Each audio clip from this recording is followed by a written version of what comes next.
बहुत समय पहले की बात है। एक सुंदर और हरे भरे राज्य में एक राजकुमार रहता था। उसका नाम विक्रम था।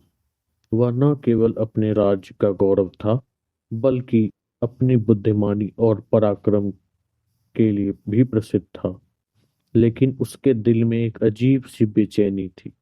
उसे हमेशा लगता था कि कोई उसे पुकार रहा है, जैसे किसी अदृश्य शक्ति का आह्वान हो। एक दिन शिकार के दौरान राजकुमार एक घने जंगल में पहुंच गया।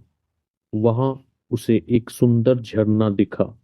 झरने के पास एक अत्यंत सुंदर युवती बैठी थी। उसकी चमकती आंखें, लंबे काले बाल और गुलाबी होंठ देखकर विक्रम मंत्रमुग्ध हो गया। आप कौन हैं? विक्रम ने पूछा। युवती ने मुस्कुराते हुए कहा, मैं याक्षनी हूँ, इस जंगल की रक्षक। राजकुमार का दिल तेजी से धड़कने लगा। यक्षिनी की आवाज में ऐसी मिठास थी जो सीधे उसके दिल को छू गई। दोनों की आंखें मिलते ही जैसे समय थम गया। लेकिन तभी हवा में अजीब सी सरसराहट हुई, जैसे कोई उन्हें देख रहा हो। यक्षिनी ने धीरे से पूछा, राजकुमार, आप इस जंगल में क्या खोज रहे हैं? शांति, विक्रम ने कहा। लेकिन अब लगता है मैंने उसे पा लिया है। याक्षिनी हंस दी। उसकी हंसी में ऐसा जादू था कि विक्रम खुद को रोक नहीं पाया। उसने याक्षिनी से कहा, क्या मैं हर दिन यहाँ आ सकता हूँ? याक्षिनी ने कुछ नहीं कहा, बस मुस्कुरा दी। लेकिन उसकी मुस्कान के पीछे जैसे कोई रहस्य छिपा था।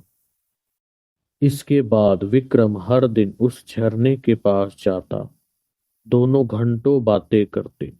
धीरे धीरे उनकी दोस्ती गहरी होने लगी। दोनों एक दूसरे के बिना अधूरे लगने लगे। लेकिन जंगल में होने वाले अजीब घटनाओं ने विक्रम को हैरान कर दिया। कभी उसे लगता कि कोई उसकी परछाई के पीछे चल रहा है, तो कभी रात को अजीब आवाजें सुनाई देती। एक रात पूर्णिमा की चांद की रोशनी में यक्षिनी ने विक्रम से कहा, राजकुमार, मैं तुम्हें कुछ कहना चाहती हूँ। कहो, विक्रम ने कहा। मैं एक यक्षिनी हूँ। मेरा जीवन इस जंगल से जुड़ा हुआ है। अगर मैं तुमसे प्रेम करती हूँ, तो मुझे अपनी शक्तियां छोड़नी होंगी। विक्रम ने उसके हाथ थामते हुए कहा, तुम्हारे बिना मेरा जीवन अधूरा है। अगर तुम्हें अपनी शक्तियां छोड़नी भी पड़े तो मैं तुम्हारे लिए कुछ भी करूंगा। यक्षिनी की आंखों में आंसू आ गए। उसने विक्रम को गले लगा लिया। वह पल उनके लिए सबसे अनमोल था। लेकिन तभी एक गर्जना हुई और झरने के पास खड़ी चट्टान अचानक टूट गई।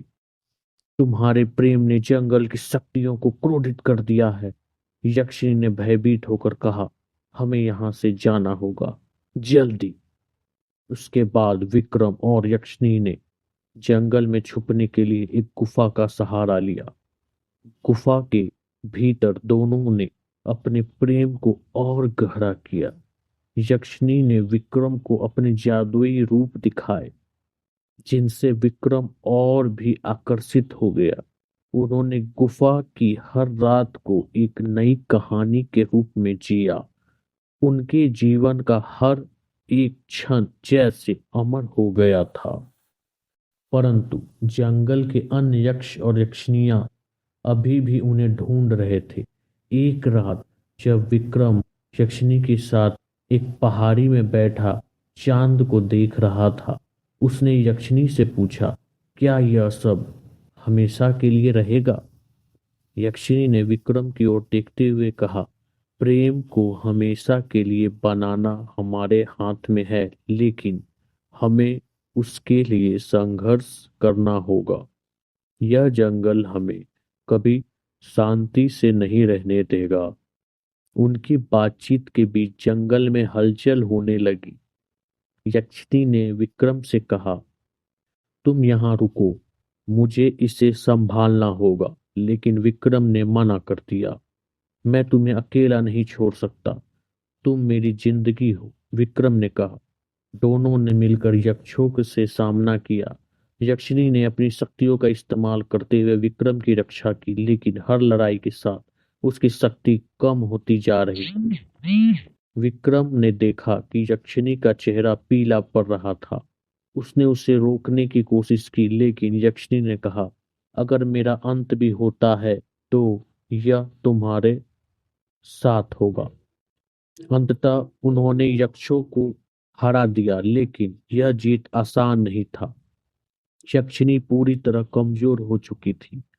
विक्रम ने उसे अपने कंधों पर उठाया और जंगल से बाहर ले गया। राजमहल में पहुंचने के बाद यक्षिनी धीरे धीरे ठीक होने लगी। दोनों ने राजमहल की छत पर बैठकर उन पलों को याद किया जब उनका प्रेम शुरू हुआ था। विक्रम ने यक्षिनी से कहा, तुम्हारे बिना मैं अधूरा था। तुम्हारे आने से ही मेरी जिंदगी में रंग आए।